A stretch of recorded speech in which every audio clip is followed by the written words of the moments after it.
30 വയസ്സ് കഴിഞ്ഞാൽ സ്ത്രീകൾ പൊതുവേ പറയുന്നൊരു കംപ്ലൈൻ്റ് ആണ്, ഡോക്ടറെ ഗ്യാസ് വല്ലാതെ പ്രയാസപ്പെടുത്തുന്നുണ്ട്, അല്ലെങ്കിൽ രാവിലെ പല്ല് തേക്കുന്ന സമയത്ത് തന്നെ ബ്രഷ് തട്ടുമ്പോൾ തന്നെ ഛർദ്ദിക്കാൻ വരിക, വോമിറ്റിംഗ് ടെൻഡൻസി കൂടുതലായിട്ട് വരിക, അതേപോലെ തന്നെ നല്ല ക്ഷീണം, പ്രത്യേകിച്ച് രാവിലെ ബെഡ് നിന്ന് അങ്ങോട്ട് പൊന്തിയില്ല, എന്തെങ്കിലും വീട്ടിലത്തെ വർക്കുകൾ ചെയ്യണമല്ലോ, കുട്ടികളെ സ്കൂളിൽ പറഞ്ഞയക്കണം, അല്ലെങ്കിൽ ഭർത്താവിന് കാര്യങ്ങൾ ചെയ്യണമല്ലോ എന്നുള്ള ഒരു ഉദ്ദേശം കൊണ്ട് മാത്രം എണീറ്റ് പോവുക.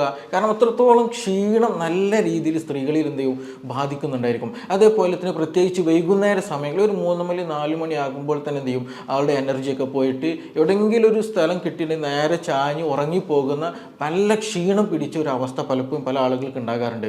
ഇത് പല മെഡിസിന് കഴിക്കും, പല വിറ്റാമിൻ ടാബ്ലറ്റുകൾ എടുക്കും, പക്ഷേ എന്ത് ചെയ്യില്ല, ഇത് പൂർണ്ണമായിട്ട് മാറില്ല എന്നുള്ളതാണ്. അപ്പോൾ ഇന്ന് നമ്മളൊരു ഡിസ്കസ് ചെയ്യാൻ പോകുന്നത് എന്തുകൊണ്ടാണ് ഇങ്ങനെ ഒരു 30-40 വയസ്സാകുന്ന സമയത്ത് സ്ത്രീകൾ ഇങ്ങനെ പെട്ടെന്ന് ക്ഷീണിച്ചു പോകുന്നത്, അല്ലെങ്കിൽ ഇങ്ങനെ ഒരു ക്ഷീണം കൂടുതൽ വരാനുള്ള റീസൺ എന്താണ്, അതെങ്ങനെ നമുക്കത് മാനേജ് ചെയ്യാം. ഈ വിറ്റാമിൻ ഗുളികൾക്ക് കഴിക്കുന്നുണ്ട്, അല്ലെങ്കിൽ മറ്റു പല മെഡിസിൻസ് എടുക്കുന്നുണ്ട്, പക്ഷെ അത് പൂർണ്ണമായിട്ട് മാറുന്നില്ല.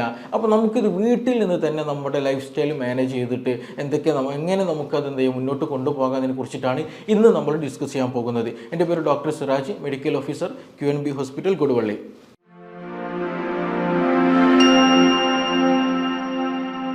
അപ്പോൾ ഈ പറയുന്ന ക്ഷീണം, അതായത് പ്രത്യേകിച്ച് രാവിലെ ബെഡ് നിങ്ങട്ട് എണീറ്റ് വരാൻ തോന്നില്ല എന്നുള്ളതാണ്. നല്ല ക്ഷീണം ഉണ്ടായിരിക്കും. അതുമാത്രമല്ല കൈകാലുകളിൽ നല്ല വേദന ഉണ്ടായിരിക്കും. നമ്മൾ ഷോൾഡർ പെയിൻ വേദന, അതേപോലെ തന്നെ ഹീൽ പെയിൻ നല്ല വേദന, നമ്മുടെ ഉപ്പുറ്റിയിൽ വേദന നല്ലോണം വരിക, അതേപോലെ ബാക്കിൽ ഊരവേദന നന്നായിട്ട് വരും. ചില നാട്ടിൽ തണ്ടല വേദന എന്നൊക്കെ പറയും. ബാക്ക് പെയിൻ കൂടുതലായിട്ട് വരിക, അതേപോലെ തന്നെ നല്ല വോമിറ്റിംഗ് ടെൻഡൻസി വരിക, ഛർദ്ദിക്കാൻ വരിക, ചില സമയത്ത് നല്ല ക്ഷീണം, തല ചുറ്റുന്ന പോലെയൊക്കെ അവസ്ഥ വരിക.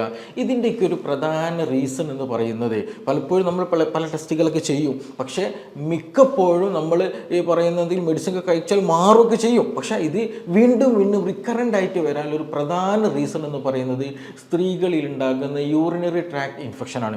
ഞാനിത് പറയും, ഇത് എനിക്കറിയാമല്ലോ, ഇത് ഇങ്ങനെ തന്നെയാണല്ലോ, ഇത് വലിയ സംഭവമൊന്നും ഇല്ല എന്ന് നിങ്ങൾക്ക് തോന്നുന്നുണ്ടായിരിക്കും. പക്ഷേ മിക്ക ആളുകളും ഇത് അവഗണിക്കുമ്പോൾ ഇത് ലാസ്റ്റ് സ്റ്റേജിലേക്ക് എത്തിക്കഴിഞ്ഞിട്ടുണ്ടെങ്കിൽ നല്ല സിവിയർ ആയിട്ടുള്ള ഇൻഫെക്ഷനിലേക്ക് എത്തും, ഇമ്മ്യൂണിറ്റി നല്ല രീതിയിൽ വീക്കായി പോകും, മറ്റു പല ബുദ്ധിമുട്ടുകളിലേക്ക് നമ്മൾ നയിക്കും എന്നുള്ളതാണ്. പലരും ഇതെന്തെയില്ല, മൈൻഡാക്കില്ല, അല്ലെങ്കിൽ ഡോക്ടർ എനിക്കത് ഇടയ്ക്കിടയ്ക്ക് വന്നു പോകുന്ന സംഗതിയാണ്, അല്ലെങ്കിൽ എനിക്കത് പ്രശ്നമില്ല, വെള്ളം കുടിച്ചാൽ മാറുന്ന സംഗതിയാണ്. അങ്ങനെ ഒരു നെഗ്ലക്റ്റിംഗ് ടെൻഡൻസി പലപ്പോഴും കാണാറുണ്ട് എന്നുള്ളതാണ്. പക്ഷേ നമ്മൾ ഇതിൽ നിന്ന് മനസ്സിലാക്കേണ്ടത് UTI എന്ന് പറയുന്നത് നമ്മുടെ ശരീരത്തിൽ അഡിക്കേറ്റഡ് ആയിട്ട് എപ്പോഴും ഇൻഫെക്ഷൻ വരുന്നുണ്ടെങ്കിൽ അതിനർത്ഥം നമ്മുടെ ഇമ്മ്യൂണിറ്റി കുറവാണ്. നമുക്ക് പെട്ടെന്ന് എന്തെങ്കിലും ഇൻഫെക്ഷനൊക്കെ വന്നു കഴിഞ്ഞാൽ പെട്ടെന്ന് ബാധിക്കാനുള്ള സാധ്യത വളരെ കൂടുതലാണ് എന്നുള്ളത് കൂടെ നമ്മൾ നിർബന്ധമായിട്ട് മനസ്സിലാക്കണം. നമ്മുടെ ഇമ്മ്യൂണിറ്റി കൂട്ടാൻ, അല്ലെങ്കിൽ രോഗപ്രതിരോധ ശേഷി കൂട്ടുന്നതിന് വേണ്ടിയിട്ടുള്ള കാര്യങ്ങൾ നിർബന്ധമായിട്ട് ചെയ്യണം എന്നുള്ളതാണ്. അപ്പോൾ ഈ പറഞ്ഞ UTI ഉള്ള ആളുകൾക്ക്, ചില ആളുകൾക്ക് നല്ല തലവേദന വരും, നല്ല ഛർദ്ദിക്കാൻ വരും, അതേപോലെ തന്നെ ഇനി പനിയായിട്ട് പ്രത്യേകിച്ച് കൂടുതലുണ്ടാവില്ല, അത് നമ്മൾ പ്രത്യേകം ശ്രദ്ധിക്കേണ്ട. എക്സ്റ്റേണലി അല്ലെങ്കിൽ പുറമെ നമുക്ക് തൊട്ട് നോക്കുമ്പോൾ ചൂടോ അങ്ങനെയൊന്നും ഉണ്ടാവില്ല. ആളെ കാണുന്ന സമയത്ത് നല്ലൊരു ക്ഷീണം തോന്നും, എവിടെയെങ്കിലൊക്കെ എപ്പോഴും കൂടുതൽ ഇങ്ങനെ ചുരുണ്ട് കൂടി കിടക്കാൻ തോന്നും എന്നൊക്കെ തോന്നും. പക്ഷേ രാത്രി സമയത്ത് ഇങ്ങനെയുള്ള ആളുകൾക്ക് ഫാൻ കിട്ടണമെങ്കിൽ നല്ല കുളിര് ഫീൽ ചെയ്യും എന്നുള്ളതാണ്.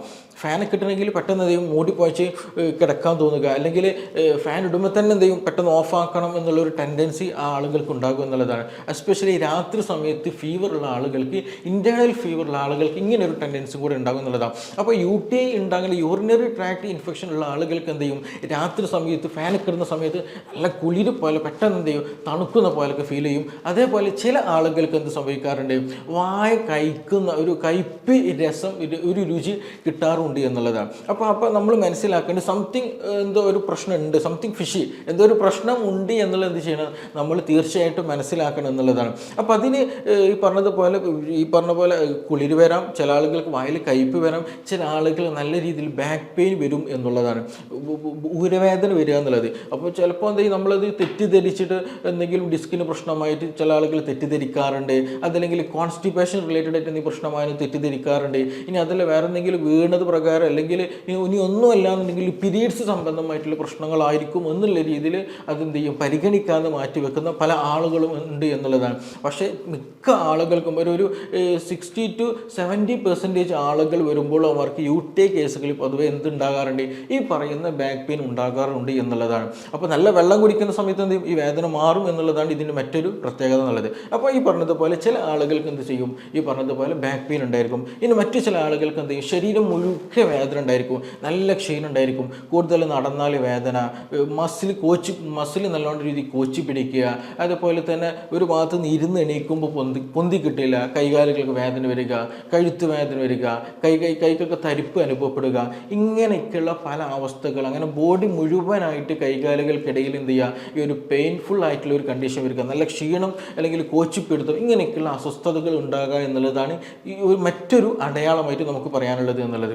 അപ്പോൾ ഇത് എന്തുകൊണ്ട് ഈ സ്ത്രീകളിൽ കൂടുതലായിട്ട് വരുമെന്ന് ചോദിച്ചിട്ടുണ്ടെങ്കിൽ അതിന് ഒരുപാട് കാരണങ്ങളുണ്ട്. നമ്മളിപ്പോൾ എന്തൊക്കെ പ്രശ്നങ്ങളെന്ന് പറഞ്ഞല്ലോ. അപ്പോൾ ഇത് സ്ത്രീകളിൽ ഒരു 30 വയസ്സ് കഴിഞ്ഞാൽ ഇത് പൊതുവായിട്ട് ഇന്ന് കംപ്ലൈൻറ്റുകൾ വരുന്ന സംഗതികളാണ് ഇതൊക്കെ. അപ്പോൾ ഇത് വരാനുള്ളൊരു പ്രധാന റീസൺ എന്ന് പറഞ്ഞിട്ടുണ്ടെങ്കിൽ ഒന്ന് ഹൈജീനിക് ആയിരിക്കുക എന്നുള്ളത് വളരെ ഇമ്പോർട്ടൻ്റ് ആയ കാര്യം.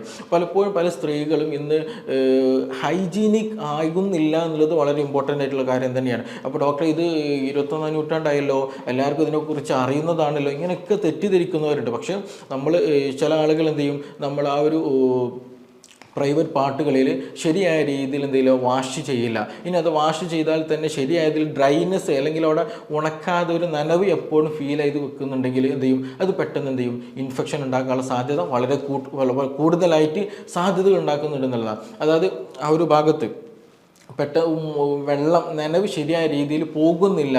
നമ്മൾ ടോയ്ലറ്റിലൊക്കെ പോയിട്ട് വാഷ് ചെയ്ത് വരുന്ന സമയത്ത് നല്ല ഡ്രൈ ആക്കിയിട്ടുള്ള ഒരു കണ്ടീഷൻ ആക്കി എടുക്കണം. ഇല്ല എന്നുണ്ടെങ്കിൽ എന്ത് സംഭവിക്കും, അവിടെ ആ ഒരു നനവും അവിടെ ഉണ്ടാകുന്ന ഒരു ഹീറ്റെല്ലാം കൂടി കഴിഞ്ഞിട്ട് അവിടെ പെട്ടെന്നുള്ള ഇൻഫെക്ഷനുള്ള സാധ്യത വളരെ വളരെ കൂടുതലാണ് എന്നുള്ളതാണ്. അപ്പോൾ എന്താ ചെയ്യുക, ഹൈജീനിക് ഇമ്പോർട്ടൻ്റ്. അതേപോലെ തന്നെ ഒരു ദിവസം ഇങ്ങനെ എസ്പെഷ്യലി ഇടയ്ക്കിടയ്ക്ക് ഇങ്ങനെ ഇൻഫെക്ഷനൊക്കെ വരുന്ന സമയത്ത് UTI ഉള്ള ആളുകൾ ശ്രദ്ധിക്കേണ്ടതാണ് എന്ത്, ഒരു ദിവസം എന്ത് ചെയ്യുക, ഒന്നിലധികം 2-3 ഇന്നർ വെയർ എന്ത് ചെയ്യണം, മാറി ഉപയോഗിക്കാൻ പ്രത്യേകം ശ്രദ്ധിക്കുക. നല്ല വൃത്തിയുള്ള ഇന്നർ വെയർ മാറ്റിയിടാൻ പ്രത്യേകം ശ്രദ്ധിക്കുക എന്നുള്ളതാണ്. ഒരു ഇന്നർ രാവിലെ ഇട്ടിട്ട് പിറ്റേ ദിവസം ഇടുന്ന വരെ 24 മണിക്കൂർ നമ്മൾ ഉപയോഗിക്കുന്ന സമയത്ത് ആ ഒരു ഭാഗത്ത് എന്ത് ചെയ്യും, ആ ഒരു കോട്ടണിലും പ്രത്യേകിച്ച് ഈ പറഞ്ഞ പോലെ അവിടെ ഒരു ഹീറ്റ് അക്യുമുലേഷൻ ഉണ്ടായിരിക്കും. പ്രത്യേകിച്ച് വിയർപ്പൊക്കെ ഉള്ള ആളുകളാണെന്ന് പെട്ടെന്ന് നനവൊക്കെ വന്നിട്ട് എന്ത് ചെയ്യും, പെട്ടെന്ന് ഇൻഫെക്ഷനുള്ള സാധ്യത വളരെ കൂട്ടും എന്നുള്ളതാണ്. അപ്പോൾ അത് നിർബന്ധമായിട്ട് ശ്രദ്ധിക്കണം എന്നുള്ളതാണ്. അപ്പോൾ ഹൈജീനിക് വളരെ ഇമ്പോർട്ടൻ്റ് ആണ്.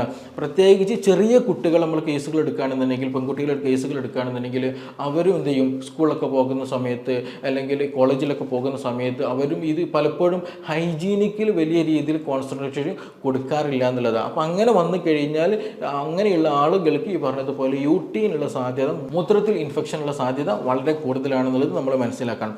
രണ്ടാമത് വലിയൊരു ഫാക്ടർ ഞാൻ നേരത്തെ പറഞ്ഞു, 30 വയസ്സിന് ശേഷം ഇതിങ്ങനെ കൂടാനുള്ള പ്രധാന കാരണം എന്ന് വെച്ചിട്ടുണ്ടെങ്കിൽ ഡയബറ്റിക് ആണ്. ഷുഗർ വരുന്നു എന്നുള്ളതാണ് മിക്ക ആളുകളുടെയും പ്രയാസം എന്നുള്ളത്. കാരണം നമ്മുടെ ഷുഗർ നമ്മുടെ ശരീരത്തെ ബാധിച്ചു കഴിഞ്ഞാൽ നമ്മുടെ ഇമ്മ്യൂണിറ്റിയെ തന്നെ നല്ല രീതിയിൽ ബാധിക്കും. അത് നമ്മൾ ടോട്ടൽ ബോഡി മെറ്റബോളിസം പക്ക എന്ത് ചെയ്യും, നല്ല മാറ്റങ്ങൾ വരും. ചിലത് കൂടും, ചിലത് ഡൗൺ ആയി പോയും. അങ്ങനെ ഇമ്മ്യൂണിറ്റി ടോട്ടൽ എന്ത് ചെയ്യും, ആ സമയത്ത് ഡൗൺ ആകുകയും ഇൻഫ്ലമേഷൻസ് അമിതമായിട്ട് ശരീരത്തിൽ വന്നുകൊണ്ടിരിക്കും എന്നുള്ളതാണ്. അതുകൊണ്ട് തന്നെ ഷുഗർ ഉള്ള ആളുകൾക്ക് എന്ത് ചെയ്യും, നമുക്ക് തന്നെ അറിയാം, നമ്മുടെ വീട്ടിൽ അല്ലെങ്കിൽ നമ്മുടെ പരിചയത്തിലുള്ള ആളുകൾ ഉണ്ടായിരിക്കും. എന്താണ് ഈ ഷുഗർ വന്നു കഴിഞ്ഞാൽ എന്ത് ചെയ്യും, പെട്ടെന്ന് അസുഖങ്ങൾ വരും. ഒന്ന് മാറി അടുത്തത് മാറി അടുത്തത്, ഇങ്ങനെ റിപ്പീറ്റഡ്ലി എന്ത് ചെയ്യും, അസുഖങ്ങൾ വരും എന്നുള്ളതാണ്. അപ്പോൾ അതൊരു കാരണമാണ്.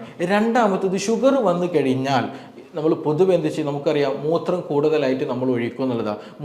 രാത്രി സമയത്ത് പലപ്പോഴും പല ആളുകൾക്ക് ഉറക്കം പോലും നഷ്ടപ്പെടും. ഷുഗർ ഉണ്ടെങ്കിൽ മൂത്രം കൂടുതലായിട്ട് ഒഴിച്ചിട്ട് എന്ത് ചെയ്യും, ഉറക്കം നഷ്ടപ്പെടും. അപ്പോൾ പല ആളുകൾ എന്ത് ചെയ്യും, നമ്മൾ വിരുന്നിന് പോകുന്ന സമയത്ത്, പുറത്ത് പോകുന്ന സമയത്ത്, അല്ലെങ്കിൽ ഉറങ്ങാൻ പോകുന്ന സമയത്തൊക്കെ മനസ്സിലാക്കിയിട്ട് എന്ത് ചെയ്യും, വെള്ളം കൂടി നല്ല രീതിയിൽ കട്ട് ചെയ്യും എന്നുള്ളതാണ്. ശരീരത്തിന് വേണ്ട വെള്ളം ശരിയായ രീതിയിൽ കുടിക്കാതിരിക്കുമ്പോൾ സ്വാഭാവികമായിട്ടും എന്ത് സംഭവിക്കും, ഈ പറഞ്ഞതുപോലെ മൂത്രത്തിൽ ഇൻഫെക്ഷൻ വരുന്നുള്ള. അപ്പോൾ ഷുഗർ കാരണമായിട്ട് 2 രീതിയിൽ ഇത് ബാധിക്കുന്നുണ്ട്. ഒന്ന്, നമ്മുടെ ഇമ്മ്യൂണിറ്റി ഡൗൺ ആയി കഴിയുമ്പോൾ പെട്ടെന്ന് ഇൻഫെക്ഷൻ ബാധിക്കും. 2, ഷുഗർ കൂടിക്കഴിഞ്ഞാൽ സ്വാഭാവികമായിട്ടും മിക്ക ആളുകൾ വെള്ളം കൂടി കുറക്കും. അങ്ങനെ കുറച്ച് കഴിഞ്ഞാൽ ഈ പറഞ്ഞതുപോലെ UTI വരും എന്നുള്ളതാണ്.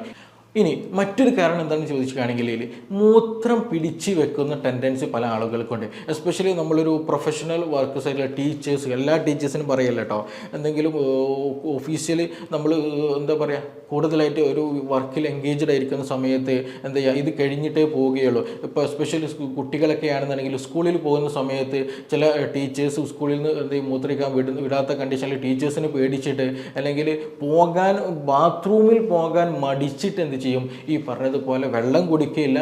ഇനി മൂത്രം ഒഴിക്കാൻ വന്നാൽ തന്നെ ഈ മൂത്രം ഒഴിക്കില്ല, പിടിച്ചു വെക്കുന്ന ടെൻഡൻസി ഉണ്ടാകാറുണ്ട്. അതും ഈ പറഞ്ഞതുപോലെ നമ്മുടെ UTI ഉണ്ടാക്കാനുള്ള സാധ്യത കൂട്ടുന്നതാണ്. അതുപോലെ അത് ബ്ലാഡറിനെയും നമ്മുടെ കിഡ്നിയെയും അത് സാരമായി ബാധിക്കും എന്നുള്ളത് തന്നെ നമ്മൾ മനസ്സിലാക്കേണ്ടത്. അപ്പോൾ എപ്പോഴാണ് മൂത്രം ഒഴിക്കാനുള്ള ടെൻഡൻസി ഉണ്ടാകുന്നത് അപ്പോൾ തന്നെ അത് മൂത്രം ഒഴിച്ച് അല്ലെങ്കിൽ അത് എന്ത് ചെയ്യുക ക്ലിയർ ചെയ്യേണ്ടതാണ്. ഇല്ല എന്നുണ്ടെങ്കിൽ UTIക്കുള്ള സാധ്യത വളരെ വളരെ കൂടുതലാണ് എന്നുള്ളതാണ്. ഇനി മറ്റൊരു കാരണം എന്താണ് ചോദിക്കുകയെന്നുണ്ടെങ്കിൽ സ്റ്റോൺ ഉള്ള ആളുകൾക്ക്, മൂത്രത്തിൽ കല്ല് ഉള്ള ആളുകൾക്ക് ഈ പറഞ്ഞതുപോലെ എന്ത് സംഭവിക്കും, മൂത്രത്തിൽ ഇടയ്ക്കിടയ്ക്ക് ഇങ്ങനെ ഇൻഫെക്ഷൻ ഉണ്ടാകും എന്നുള്ളതാണ്. നമുക്കറിയാം മൂത്രത്തിൽ കല്ല് എന്നത് മറ്റൊരു വശം തന്നെയാണ്, അല്ലെങ്കിൽ മറ്റൊരു അസുഖം തന്നെയാണ്. അപ്പോൾ ഈ മൂത്രത്തിൽ കല്ല് വരുന്ന പ്രശ്നം ചെയ്യുകയാണെന്നുണ്ടെങ്കിലും എന്താണ്, വെള്ളം കൂടി കുറഞ്ഞാലാണ് ഈ കല്ലും വരുന്നത്. നമ്മുടെ ശരീരത്തിൽ ഒരു നമുക്കറിയാം 75% അല്ലെങ്കിൽ നിയറസ്റ്റ് ആയിട്ട് എന്തുണ്ട്, അത്രത്തോളം വെള്ളം ഉണ്ട് എന്നുള്ളതാണ്. കാരണം അപ്പോൾ ആ ഒരു വെള്ളത്തിൻ്റെ എമൗണ്ടിൽ മാറ്റങ്ങൾ വന്നു കഴിഞ്ഞാൽ എന്ത് ചെയ്യും, നമ്മുടെ ശരീരത്തിൽ ഉണ്ടാകുന്ന സോൾട്ടുകൾ അക്യുമുലേറ്റ് ചെയ്തിട്ട് എന്ത് ചെയ്യും, ഈ പറഞ്ഞ സ്റ്റോണുകളായിട്ട് മാറും എന്നുള്ളതാണ്. സിമ്പിളായിട്ട് പറയുകയാണെങ്കിൽ നമ്മുടെ യൂറിക് ആസിഡ് സ്റ്റോൺ എന്ന് പറയുന്നത്, അത് യൂറിക് ആസിഡ് എന്നുള്ളത് നമ്മുടെ ശരീരത്തിൽ ഉണ്ടാകുന്ന ഒരു ബൈ പ്രൊഡക്റ്റ് ആണ്, അല്ലെങ്കിൽ വേസ്റ്റ് മെറ്റീരിയലാണ്. അപ്പോൾ അത് പൊതുവേ എല്ലാവരുടെ ശരീരത്തിൽ എന്ത് ചെയ്യും, ഈ പറഞ്ഞതുപോലെ മൂത്രത്തിലൂടെ റിമൂവ് ചെയ്യും എന്നുള്ളതാണ്. അപ്പോൾ ഇനി അഥവാ വെള്ളം കൂടി കുറഞ്ഞ ഒരാൾ അല്ലെങ്കിൽ യൂറിക് ആസിഡ് ശരീരത്തിൽ കൂടുതലായിട്ട് ഉൽപ്പാദിപ്പിക്കപ്പെടുന്ന ആളുകളെ സംബന്ധിച്ചിടത്തോളം എന്ത് ചെയ്യും, ഈ യൂറിക് ആസിഡ് അക്യുമുലേറ്റ് ചെയ്തിട്ട് അത് പിന്നെ എന്ത് ചെയ്യും, സംശീകരിച്ചിട്ട് അത് ചെറിയ രൂപത്തിലെ കല്ലുകളായിട്ട് മാറും എന്നുള്ളതാണ്. അപ്പോൾ അങ്ങനെ യൂറിക് ആസിഡ് എന്ത് ചെയ്യും, അത് സ്റ്റോൺ ആയിട്ട് മാറും. അത് വെള്ളത്തിൻ്റെ എമൗണ്ട് നമ്മുടെ ശരീരത്തിൽ കുറഞ്ഞു കഴിഞ്ഞാൽ പിന്നീട് എന്ത് ചെയ്യും, അവിടെ സംശീകരിച്ചിട്ട് ഈ പറയുന്ന സോൾട്ടുകളെല്ലാം സ്റ്റോണുകളായിട്ട് രൂപാന്തരപ്പെടും എന്നുള്ളതാണ്. അപ്പോൾ ഈ മൂത്രത്തിൽ കല്ലുള്ള ആളുകളൊക്കെ ഇപ്പോൾ ടെസ്റ്റുകളൊക്കെ ചെയ്യുന്ന സമയത്ത് ചിലപ്പോൾ ഡോക്ടർ പറയും, ബ്ലാഡറിലൊരു സ്റ്റോൺ ഉണ്ട്, അല്ലെങ്കിൽ ചെറിയ സ്റ്റോണാണ്, ചിലപ്പോൾ അത് മൂത്രയിച്ചാലൊക്കെ പോകും, കുഴപ്പമൊന്നുമില്ല, മെഡിസിൻ കഴിച്ചാലും മതി, ശ്രദ്ധിക്കണം, ഇങ്ങനെ കാര്യങ്ങളൊക്കെ പറയും. അത് അല്ലെങ്കിൽ ഇനി കിഡ്നിയിൽ സ്റ്റോൺ ഉണ്ട്, അല്ലെങ്കിൽ യുറീറ്ററിൽ സ്റ്റോൺ ഉണ്ടെന്നൊക്കെ എന്ത് ചെയ്യും, ഡോക്ടേഴ്സ് പ്രത്യേകം പറയും. പക്ഷേ ഇതെന്ത് ചെയ്യും, ശരിയായ രീതിയിൽ വെള്ളം കുടിക്കുകയില്ല, അല്ലെങ്കിൽ ശരിയായ രീതിയിൽ ട്രീറ്റ്മെൻറ്റ് എടുക്കാതിരുന്ന് കഴിഞ്ഞിട്ടുണ്ടെങ്കിൽ ഈ പറഞ്ഞതുപോലെ എന്ത് സംഭവിക്കും, ഇടയ്ക്കിടയ്ക്ക് മൂത്രം ഒന്ന് കുറയുക, നല്ല പെയിൻഫുള്ളായ കണ്ടീഷൻ വരിക, ഛർദ്ദിക്കാൻ വരുന്ന അവസ്ഥ വരിക, നല്ല രീതിയിൽ എന്ത് ചെയ്യും, ബാക്ക് പെയിൻ അല്ലെങ്കിൽ ഒരു ആൻറ്റീരിയർ തൈ ഒരു മുൻഭാഗത്ത് നല്ല വേദന വരിക, ഇങ്ങനെയുള്ള പല ബുദ്ധിമുട്ടുകളുണ്ടാകും. കൂടെ ഈ പറഞ്ഞിട്ടുള്ള UTI എന്നുള്ള കണ്ടീഷൻ ഉണ്ടാകും എന്നുള്ളതാണ്. അപ്പോൾ ഇങ്ങനെ ഈ മൂത്രത്തിൽ കല്ല് വരുന്ന ആളുകൾക്ക് ഈ പറഞ്ഞതുപോലെ എന്ത് ചെയ്യും, മൂത്രത്തിൽ ഇൻഫെക്ഷൻ വരാനുള്ള സാധ്യത വളരെ വളരെ കൂടുതലാണെന്നുള്ളതാണ്. അപ്പോൾ ഇനി ഇങ്ങനെ ക്ഷീണമുണ്ട് ഡോക്ടറെ, അല്ലെങ്കിൽ ഞാനിപ്പോൾ ഇങ്ങനെ ഗ്യാസിന് മെഡിസിൻ കുടിക്കുന്നുണ്ട്, അല്ലെങ്കിൽ വൈറ്റമിൻ ടാബ്ലറ്റ്സ് കഴിക്കുന്നുണ്ട്, മറ്റു പ്രശ്നങ്ങളൊക്കെ മറ്റു പല സപ്ലിമെൻറ്റ്സും ഞാൻ എടുക്കുന്നുണ്ട്, ഞാൻ ഇനി എന്ത് ചെയ്യണം എന്നുള്ളത് പലർക്കും സംശയം ഉണ്ടായിരിക്കും. നിങ്ങൾ ആദ്യം ചെയ്യേണ്ടത് ഇത് കൺഫേം ചെയ്യുക എന്നുള്ളതാണ്. അതിന് ഒരുപാട് ടെസ്റ്റുകൾ ഉണ്ടെങ്കിലും സിമ്പിളായിട്ട് നമുക്ക് ലാബിൽ ചെയ്യാൻ പറ്റുന്ന ടെസ്റ്റാണ് UTI അല്ലെങ്കിൽ യൂറിൻ RE എന്ന് പറയും, യൂറിൻ റുട്ടീൻ എക്സാമിനേഷൻ എന്ന് പറയും, URE എന്നുള്ളത്.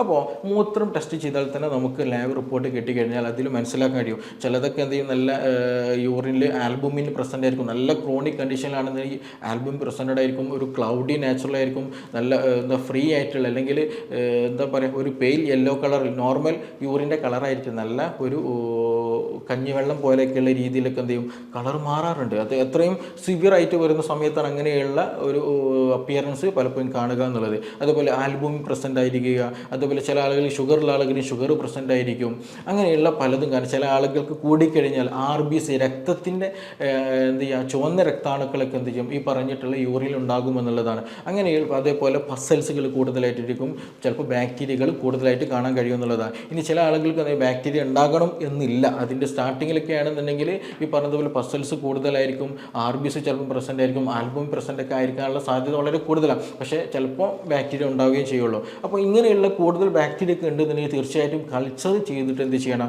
നമുക്ക് സ്പെസിഫിക് ആയിട്ടുള്ള ആൻറ്റിബയോട്ടിക് എടുത്തുകൾ അതിനുള്ള കോഴ്സ് നമ്മൾ സ്റ്റാർട്ട് ചെയ്തിട്ട് കൃത്യമായിട്ട് എന്ത് ചെയ്യണം, നമ്മളത് മെഡിസിൻ കഴിച്ച് മാറ്റുക തന്നെ വേണം. ഇല്ല എന്നുണ്ടെങ്കിൽ അത് നമുക്ക് നമ്മുടെ ശരീരത്തെ ബാധിക്കും. അത് പിന്നീട് സിസ്റ്റൈറ്റിസ് പോലെയുള്ള മറ്റു പല അവയവങ്ങളെയും ഇൻഫെക്ഷൻ ബാധിക്കുന്ന തരത്തിലേക്ക് മാറും എന്നുള്ളതാണ്. അപ്പോൾ എന്ത് ചെയ്യുക, ഇങ്ങനെയുള്ള ബുദ്ധിമുട്ടുള്ള ആളുകൾ, ഞാൻ ഈ പറഞ്ഞ പ്രശ്നങ്ങളും ബുദ്ധിമുട്ടുള്ള ആളുകൾ യൂറിൻ എന്ത് ചെയ്യുക, നിർബന്ധമായിട്ടൊന്ന് ടെസ്റ്റ് ചെയ്തിട്ട് ഉണ്ടോ ഇല്ലേ എന്നുള്ളത് നിർബന്ധമായിട്ട് ഉറപ്പ് വരുത്തണം. എന്നിട്ടൊരു ഡോക്ടർ നിർദ്ദേശത്തിൽ തന്നെ എന്ത് ചെയ്യുക, ട്രീറ്റ്മെൻറ്റ് മുന്നോട്ട് പോകാൻ ശ്രദ്ധിക്കുക എന്നുള്ളതാണ്. ഇനി നമ്മളിത് ശ്രദ്ധിക്കേണ്ടത്, വീട്ടിലൊക്കെയാണെന്ന് നമ്മൾ ശ്രദ്ധിക്കേണ്ടത് വെള്ളം നല്ലോണം കുടിക്കുക എന്നുള്ളതാണ്. പ്രായം എത്രയായാലും ഒരു ആവറേജ് ഒരു അഡൾട്ടായിട്ടുള്ളൊരു മനുഷ്യൻ എന്ത് ചെയ്യണം, ഒരു 2.5 ലിറ്റർ വെള്ളമൊക്കെ ദിവസം കുടിക്കാൻ നിർബന്ധമായിട്ട് ശ്രദ്ധിക്കുക എന്നുള്ളതാണ്. ഇനി മറ്റൊന്നെന്ന് വെച്ചിട്ടുണ്ടെങ്കിൽ പ്രത്യേകിച്ച് ഈ ഫ്രൂട്ട്സ് വെജിറ്റബിൾസ് ഒക്കെ നന്നായിട്ട് കഴിക്കാൻ ശ്രദ്ധിക്കുക. പ്രത്യേകിച്ച് വാട്ടറി ആയിട്ടുള്ള കുക്കുംബർ പോലെയുള്ള, തണ്ണിമത്തം പോലെയുള്ള, മുന്തിരി പോലെയുള്ള എന്ത് ചെയ്യുക, നന്നായിട്ട് എന്ത് ചെയ്യുക, ജ്യൂസായിട്ടോ അല്ലാത്ത രൂപത്തിലോ നല്ല രീതിയിൽ വെള്ളം കുടിക്കാൻ എന്ത് ചെയ്യുക, നമ്മൾ ജ്യൂസിലൂടെയോ അല്ലാത്ത രൂപത്തിലോ നല്ല പാനീയങ്ങൾ കുടിക്കാൻ നമ്മൾ നിർബന്ധമായിട്ട് ശ്രദ്ധിക്കുക എന്നുള്ളതാണ്. അതേപോലെ തന്നെ എന്ത് ചെയ്യുക, വെള്ളത്തിൽ നമ്മൾ ഇങ്ങനെയുള്ള ഗ്യാസിൻ്റെ പ്രശ്നങ്ങൾ, ഛർദ്ദിക്കാൻ വരുന്നുണ്ട്, ഇങ്ങനെയുള്ള കോച്ചിക്ക് വരുന്ന പനിക്ക് വരുന്ന ആളുകൾക്ക് ഏറ്റവും ബെസ്റ്റ് ആയിട്ടുള്ളൊരു ഹോം റെമഡിയാണ് മല്ലി. നമ്മൾ വീട്ടിൽ കൊത്തമ്പാലി എന്നൊക്കെ പറയും ചില നാടുകളിൽ, കൊറിയാണ്ടർ എന്ന് പറയും, നമ്മൾ മല്ലിപ്പൊടി ഉണ്ടാക്കുന്ന ഉരുണ്ടിട്ടുള്ള ആ ഒരു സംഗതി. അതെന്ത് ചെയ്യുക, വെള്ളത്തിലിട്ട് നമ്മൾ ജീരകവെള്ളം ഉണ്ടാക്കുന്ന പോലെ എന്ത് ചെയ്യുക, മല്ലി തിളപ്പിച്ച് ആ വെള്ളം സ്ഥിരമായിട്ട് ഒരു 2.5 ലിറ്ററൊക്കെ നമ്മൾ ഭക്ഷണം കഴിച്ചു കഴിഞ്ഞാലും അല്ലാതെ ദാഹിക്കുന്ന സമയത്തൊക്കെ എന്ത് ചെയ്യുക, ആ വെള്ളം നന്നായിട്ട് കുടിക്കുക. അതേപോലെ ജീരക വെള്ളം നന്നായിട്ട് കുടിക്കുക.